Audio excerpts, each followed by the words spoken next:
Баршаңызға сәлем, сіздермен Ұлжалғас бүгін өте дәмді, берекелді, тойымды, барлық шаңырақта азық-түліктер табылатын, көпшіліктің көңілінен шығатын және де сәннен қалмайтын оливье салатын ұсынбақшымын өзімнің тәсіліммен. Менімен бірге болып, каналыма тіркеліп, лайк, комментарий жазып кетіңіздер. Бізге керегі бір картоп қайнатылған бір сәбіз, қайнатылған 3 штук жұмыртқа, тұздалған қияр. Менде кішкентай көлемді болғандықтан мен осылай 4 штук алдым. Егер де сіздің көлемі үлкенде болатын болса, 1 штук тұздалған қиярдың өзі жарайды. Содан кейін шұжық, менде 100 грамм. Шұжықта менде Нарлен фирмасынкі мұсылманский шұжық.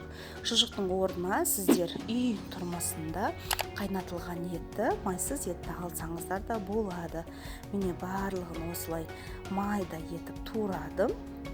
Егер де үлкендеу болатын болса, сіздерге әдемі көрінбейді.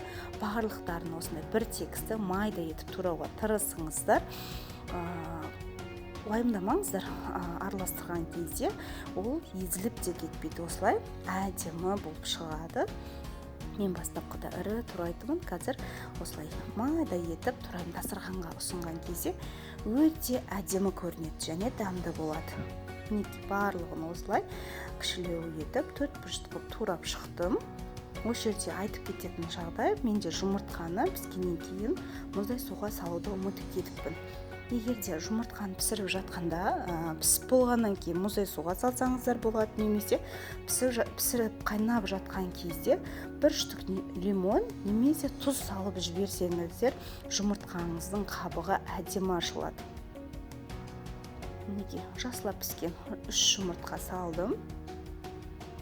Одан кейін картоп пен сәбіз қайнатып жатқан кезде ескертіп кететін жағдай, картоп пен сәбізіңізді қатты пісіріп жібермеңіздер, себебі тураған кезде езіліп, іріленіп, әдемі көрінбейді ол.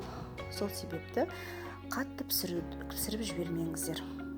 Мінекей ортасына жасыл бұрышты салдым, яғни зеленый горох. Мінекей барлығын салып алдым. Енді үстіне 3 қасық майонез салып, басын біріктіріп, жақсылап араластырамыз. Мен тұз салмаймын, себебі менде тұздалған қияр бар. Егер де тұздалған қиярларыңыз қатты тұзды болмаса, осы жерде шым-шым тұз салып жіберуді ұмытпаңыздар. Менімен бірге болғандарыңызға рахмет. Каналыма тіркеліп, лайк, комментарий жазуды ұмытпаңыздар. Күнделікті жаңа видеоларым сіздерге шығып тұрады. Өзімнің көпшіліктің көңілінен шыққан, оригинал бірден идеальный шығатын рецепттерді сіздермен бөлісіп отырамын. Пайдаларыңызға жарасын, ас болсын. Осылай әдемі етіп әрлеп, неше түрлі әрлеумен, сәндермен ұсынсаңыздар болады.